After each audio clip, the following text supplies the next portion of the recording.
Hello all, and welcome back to the Blind Horse Project podcast. For those of you just joining, the Blind Horse Project aims to bring awareness and education about our equine friends after they lose their eyesight. In many rescues across the USA, if a horse is brought in that is blind, they are immediately put down without thought of rehabilitation or being put back to work. Similarly, most equine boarding facilities, which is how the majority of people house their horses, do not accept blind horses for board. And oftentimes, when an owner's beloved horse goes blind, the first thing that they hear from the professionals and the people around them is often the recommendation to put their horse down. The Blind Horse Project aims to bring the happy, actual reality to light in the public eye, that our horses can far more easily adjust and thrive than we give them credit for. We argue that our horses do not need to be euthanized after they lose their eyesight, and that once adjusted, our blind horses can come back to work as family horses, as competition horses, and even as therapy horses. We argue this by bringing the little-known but large community of blind horse owners into the limelight and give them a platform to share their journeys with the world. This is the Blind Horse Project. And today we are joined by Tisha P. from South Carolina as she shares with us her journey with her blind horse, Kharma. Hey Tisha, thanks for coming on to the Blind Horse Project podcast with us today. We are really excited to hear about your journey with Kharma, so feel free to take that away whenever you wish. I hope you're doing well today as well. Hi, thanks for having me. I'm excited to share my story on Kharma.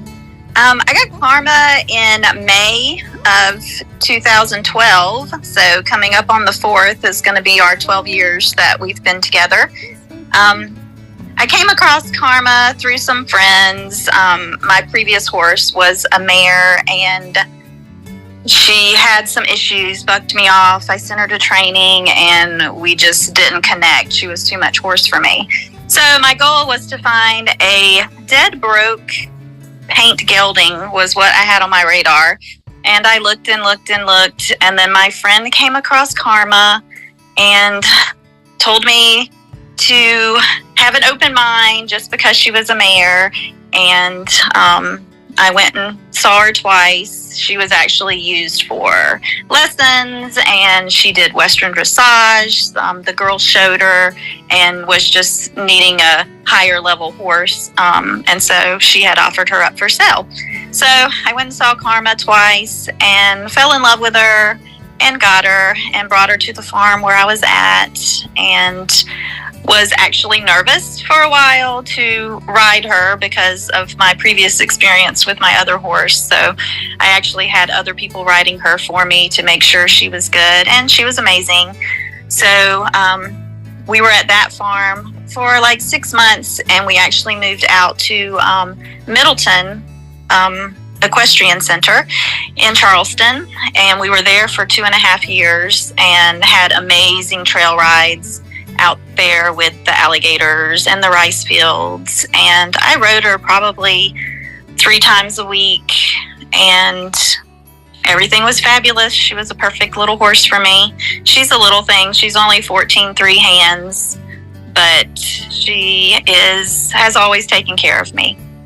Then, let's see, we ended up going back to the original farm that I was at, Roseport Farms. It's a fabulous farm also. They stopped doing pasture board at Middleton, and she doesn't like being in a stall. So we moved back over to Rosecourt, and they have awesome trails too. So I just continued trail riding with her out there like 3 times a week. And that's the thing we did. We just joined other friends and did simple walk, little trot trail rides. She had a very easy, simple life. And it was awesome. Then in 2017, I had the equine dentist out, and he had her in the stall and had the gear up on her face to check her teeth. And he looked over at me and said, "Oh, she's blind in her right eye." And I was shocked. I was like, "What are you talking about?" I said, "No, she's not." And he's like, "She is." And so I called my friend over, and she came over in there, and he showed me, and you could see that her right eye was clouded. And I had no idea, because out in the sunlight, you really couldn't see. She never acted any differently. I had no idea. So I really don't know how long she was actually blind in that eye. She had already adjusted, and I never knew. So 2 days later, I had a vet come out and check on her, and he said she had a mature cataract, that everything was fine. I didn't need to do anything differently. He didn't recommend an ophthalmologist. He said it could have been genetic or could have been from an old injury, and to just have her other eye kind of checked out whenever she'd get her spring and fall shots. So that's what I did over the years. I didn't really know anything about uveitis or anything like that, and he didn't really go over any of that with me. So, 7 years later, going through it again with her other eye, I kind of wish I would have known more. So I've learned a lot more over this past year. But so I continued riding her, trail riding her. She was great. I did notice that she kept horses to her left. I started noticing more things that, like, oh, she is blind on the right, but she was totally fine. She did her thing. Nothing changed. Everything was great. And we stayed out there for like 8 years. Just the cost of board and everything was getting to be a lot. So in 2022, I started looking for a less expensive barn. With my kids becoming teenagers and driving and all that stuff, I just needed to financially have a less expensive place to keep her. And I found Two Tails out in Ridgeville, South Carolina, and I moved her out there in February of 2022, and it's been fabulous out there. She was in a 10-acre pasture with 5 boys, and she loved it. She was the queen, and I hadn't ridden her at that point in 2 years, because I don't ride solo, and I had all my friends that I rode with were either going through medical issues or their horses were going through issues. So I'd pretty much just throw a bareback pad on her and ride her around the farm a little bit, but I hadn't actually put a saddle on her and ridden her in 2 years once I had moved her. So my plan was to get back on her, but she has like tail paralysis also. Found that out the weekend before the move, and had that evaluated, and they think it was from some type of injury with nerve damage. So had chiropractic and acupuncture, electroacupuncture. So she got a little bit more movement of her tail, and I never did get back on her because she does seem a little sensitive in that area. And then in 2023, last year, was when she started showing signs of being blind in her good eye.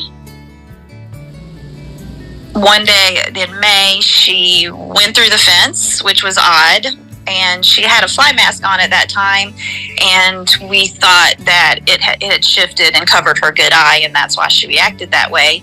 Got her back into the pasture, and she seemed totally fine. And she was good. Like, I went out and saw her 3 to 4 times a week. I spent a lot of time with her and never saw any differences in how she acted.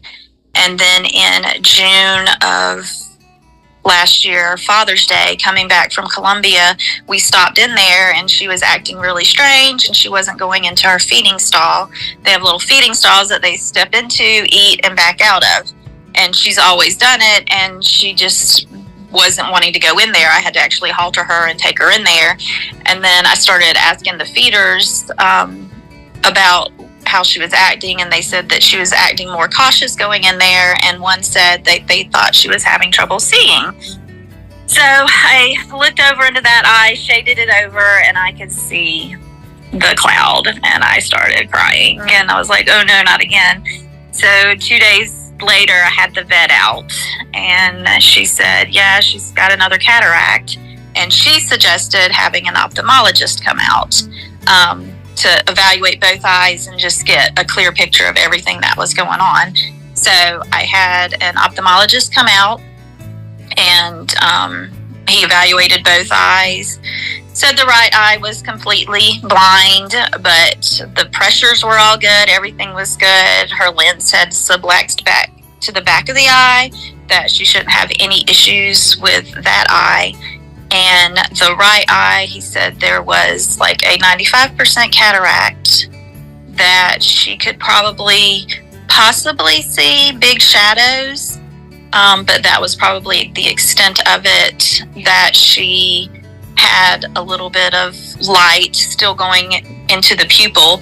So he said he prescribed some drops. So I was putting the drops on it. And he said that they both were probably a result of chronic uveitis. And it was crazy because she never showed any signs. She never had drainage. She never acted like she had pain. Like, I never saw anything with her, and I was with her all the time. So it was kind of a shock. But she had already apparently been adjusting to it, because when you watch her out there, she knows where everything is. She knows where the water is. She just knows where everything is. And it's amazing watching her. She was in that big herd, and they would, take off like crazy and start running around. And when she could see, she would be right along there with them.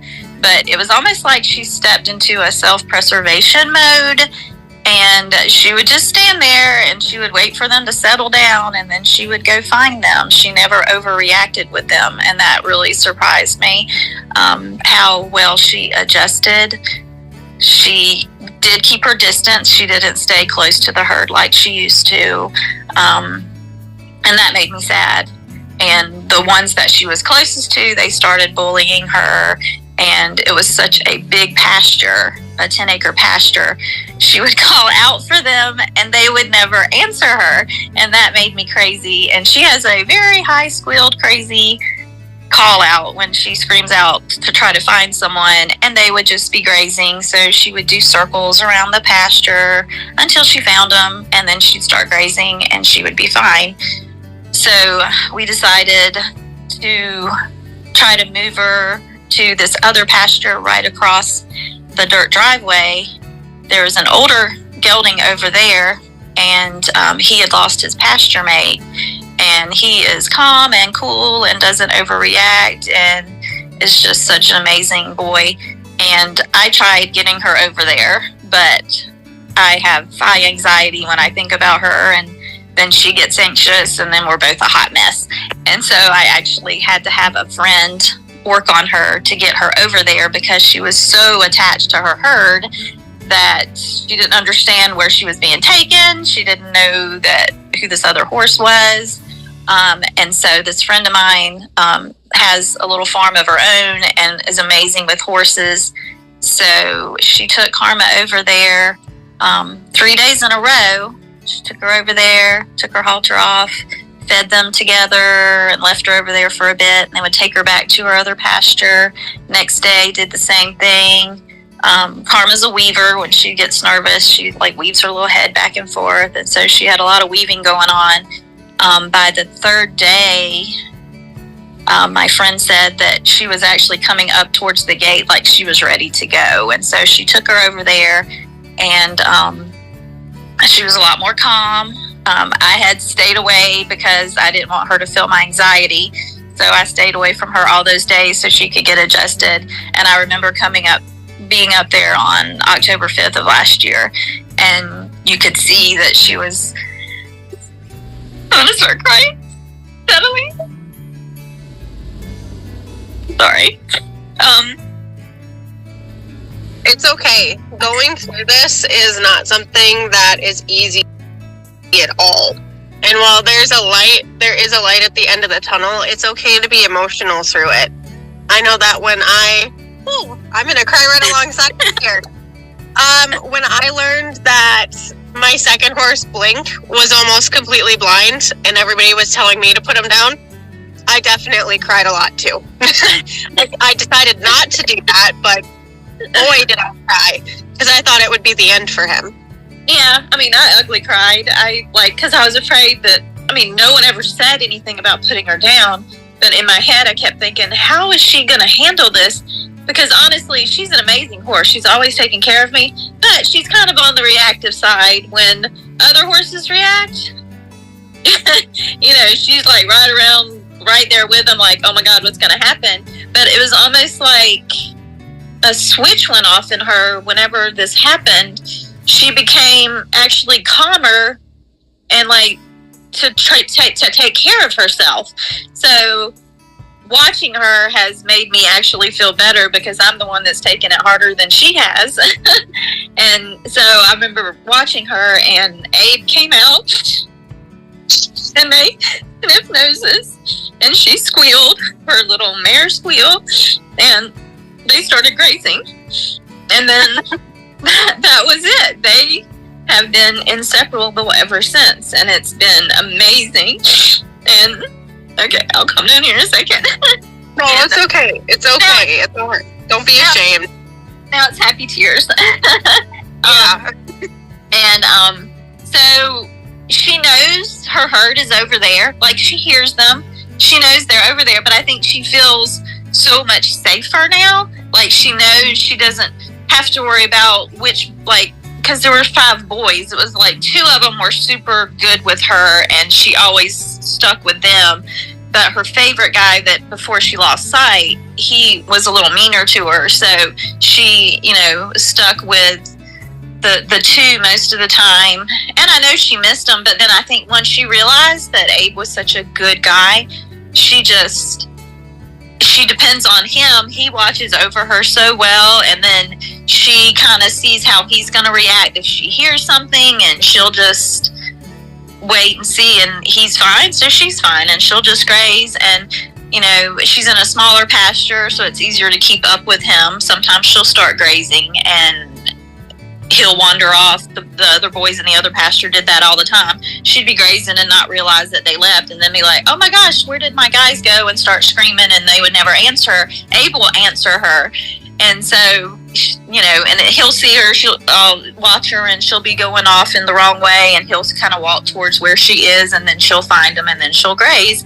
And it's amazing to watch, and just to know that, during feeding time now, she's like a lot less stressed because it's just her and Abe, and she can eat, and then she goes and finds them, and they graze, and they just are the old married couple now.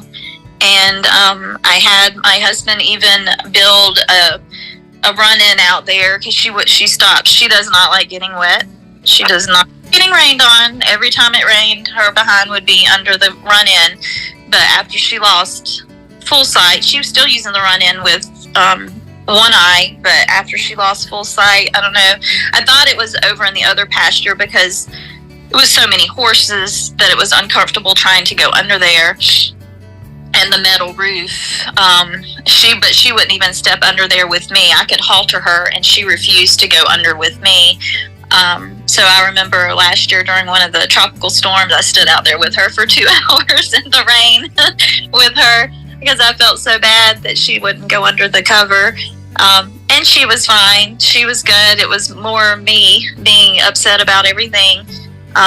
So my husband, we moved her over in with the other pasture, and so I figured she would go under with him, and she still would not go under it, but it was smaller and metal roof, and so I had my husband build her a 16 by 16 shingled roof run-in, so it's nice and quiet when it rains, and she'll go under it with me. She does good. Like, I was watching her this morning on the camera, and she was right beside it, but she won't go underneath it on her own yet. So I'm still working on her with that. But once you get her under there, she'll go under it with you, because before she wouldn't go under at all.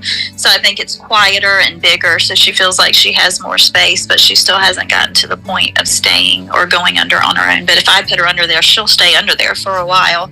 So we have that set up for her. I put a wind chime at the water when she was at the big pasture, so I moved that over with her, so she has her wind chime, so she knows where the water is, but I think it does kind of help her if she gets a little miscombobulated or whatever. And then she wasn't using the salt block. She loves the salt block, but I think because it was so low, she was having trouble locating it, so I got a planter and had my husband attach the salt block holder to the planter, so it's elevated right beside the water. So she uses that a lot more. She goes right up to it. She loves it. She's adjusted to everything really well. I miss riding her. I do have to say, we did do a really big ride when she was blind on the right. And it's crazy to think I was so upset when she lost the one eye, but then she really never, she was so good with it. Like, you couldn't really even tell. And I did take her in 2019 was our last big trail ride we did together. And it was at H. Cooper Black and the Across America on Bareback, by Bareback, I think is the name, with Tom Say. It's his show that he's done, and it was like his 50th anniversary show, and they did it at H. Cooper Black. And I wasn't going to take her, and my barn people were like, she'll be fine, it'll be great, she'll probably love getting out. And I took her, and she was amazing. Like, we had been on camping trips before, and she was even better for this one. I put a red ribbon on her behind so people wouldn't get up close to her, and she kept her boys from our group to her left where she could see them at all times. There were 60 horses out there, and she didn't miss a beat, and it was amazing. Isn't that funny? Like, that's honestly one of the themes during these podcasts that I just hear over and over again, that the owners are taking the horse's blindness a lot harder than the horse themselves are. I honestly have, and I'm thankful that she is so good, because I'm a part of that blind horse group that's also on Facebook, and there's stories of horses that don't handle it well, and it's heartbreaking. And then you just have to be thankful that, I couldn't imagine, because it's hard enough, and she's handling it well, and I just couldn't imagine, because that's how I thought she would have been. I didn't think she would handle it as well as she has. Like, I was taking calming gummies, and when I went to my doctor for the year, and she's like, how's everything going? And this was like in February, but I had also just lost my dog and Kharma and everything, and I just started bawling, and she's like, oh my goodness. And I was telling her about my Dudley, but then I was telling her about my horse is totally blind, and that's been so hard. And she was like, she gave me some anti-anxiety med. I took that for like a month, but then I put a camera up on Kharma's pasture so that I could peek in on her, because I work from home, so I'm sitting here at home, and in my head she's running around aimlessly, scared, and you just get these thoughts in your head. And the camera has helped me tremendously, and it was actually recommended on that blind horses group as well. And it has taken my anxiety from 10 plus to 1, because I'll just click on it while I'm sitting at my desk, and she'll be grazing with Abe, just doing her thing. And it has really, really, really helped me deal with it. I'm really glad. Another thing that I just want to interject here too. So there has not been a source out there like the Blind Horse Project for people with blind horses. So it's fairly new, and we do believe here, between the group of trainers that we have, that every horse can adjust to being blind successfully.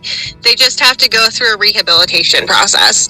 And a lot of the times when people don't know how to do the rehabilitation process for the horses that are not taking it well, it continues to not go well. So even when you hear those stories, Tisha, do know that our horses are amazing. And honestly, I have not, knock on wood, but as a trainer that specialized in rehabilitating blinds for 6 years, I have not met one that is not adjusted. Oh, that's awesome.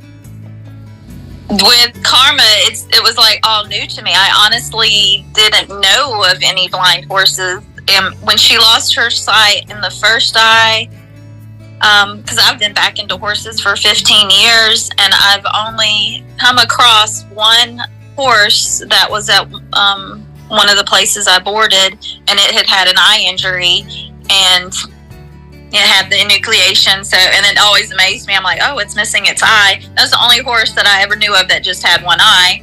And then it happened to Kharma losing an eye, and then she actually ended up, before I moved her where she was, she ended up with a pasture mate that had cancer and had lost.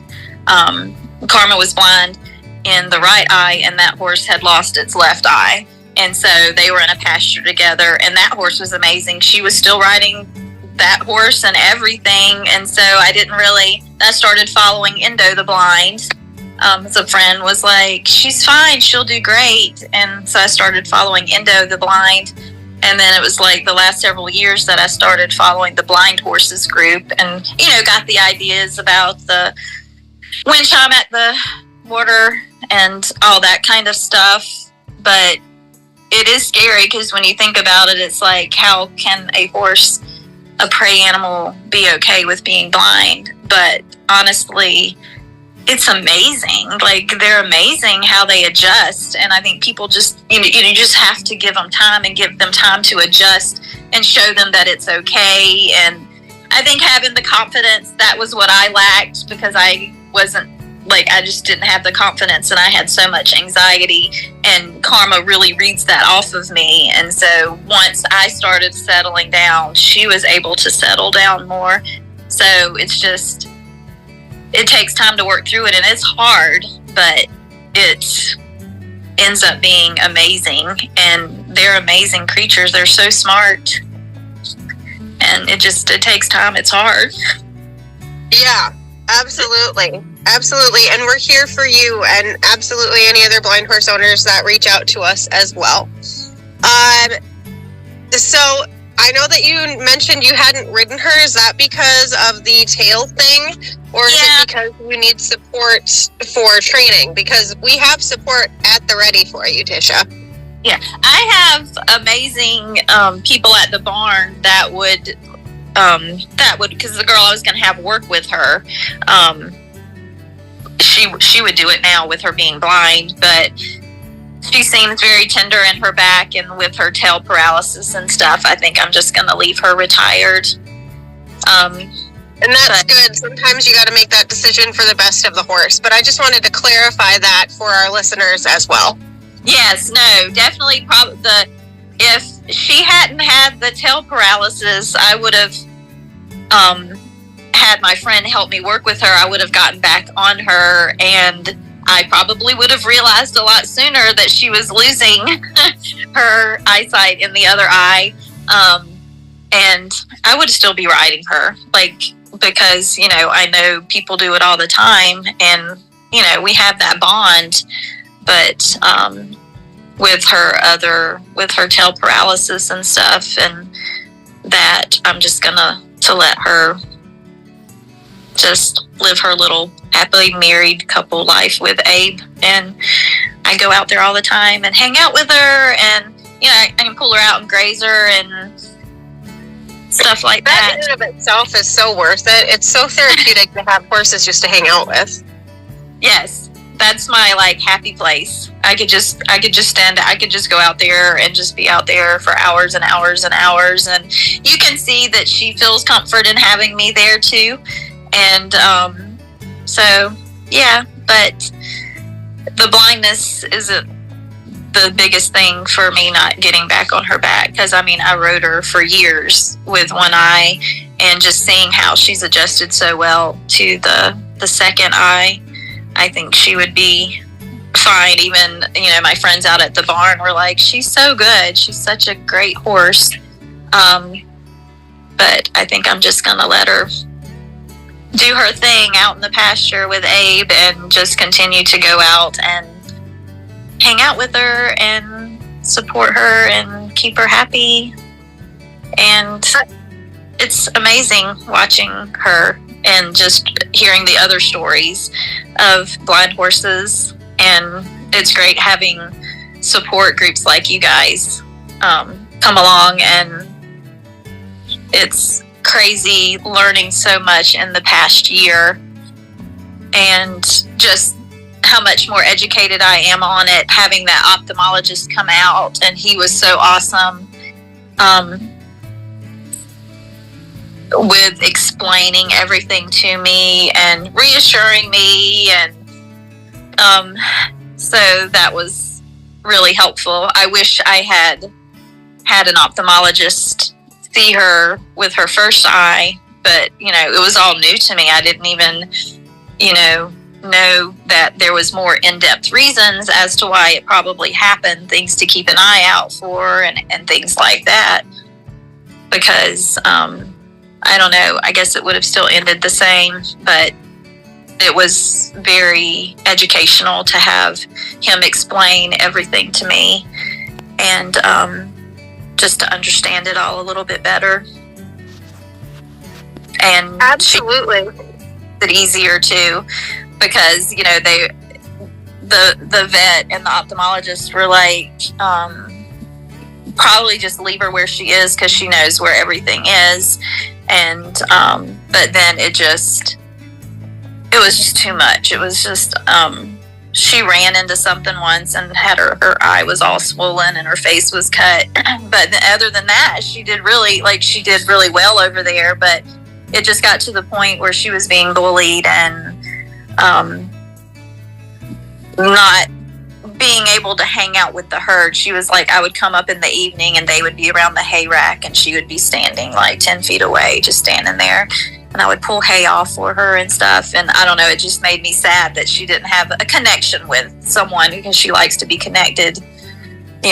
She does not like to be by herself. She likes to be connected. And so it was a hard, scary decision to move her, but it was the best decision because it's a better fit for her and she feels safer. She'll hear them boys running across the way and she'll just throw her head up and she'll listen and she'll be like, yep, it's them. I know that's what they do. And she'll just start grazing and she's good. Cars pass. That is absolutely how it goes too. You can integrate blind horses into regular herds. You absolutely can, and they kind of do thrive, but it all really depends on the horses themselves. Not all horses will accept a blind horse as a herd mate, and every single herd is like its own little clique. So if one or two of the horses that are like upper ranks don't like the blind horses, then everybody doesn't like the blind horses, and sometimes vice versa. Right. So it all just depends on the freaking social structure. It just depends on the social structure of the herd. But I'm really, really glad that you made the decision to move her and that everything is a lot better now. Yeah, she was getting more bite marks. She was getting beat up more, and I'm like, oh, I don't like this, and I don't like that. She felt like she had to keep her distance from them, and I don't know. So it's a lot better. And I have to say, where she is now, the barn owner, amazing. She's dealt with blind horses. I don't think we have any other blind horses at the farm now, but she, she's gonna be fine. She knows her pasture, and she would share advice to me with horses that she's dealt with at being blind, and was always very encouraging with the whole thing. So she was amazing. Beautiful. All right, Tisha, so do you have any last words for our listeners? Any advice for somebody that has a horse that's just going blind or just stepping into the blind horse world? I would definitely make sure you have an ophthalmologist come out and kind of give you the education of everything, what to expect, just to see what's going on with your horse's sight. Reach out to support groups. They're out there. The Blind Horse Project, and just it is really helpful. Don't try to handle it on your own. Give the horse time. Just be there and support the horse. And it's hard, but the support is out there, and it's amazing once you get through it.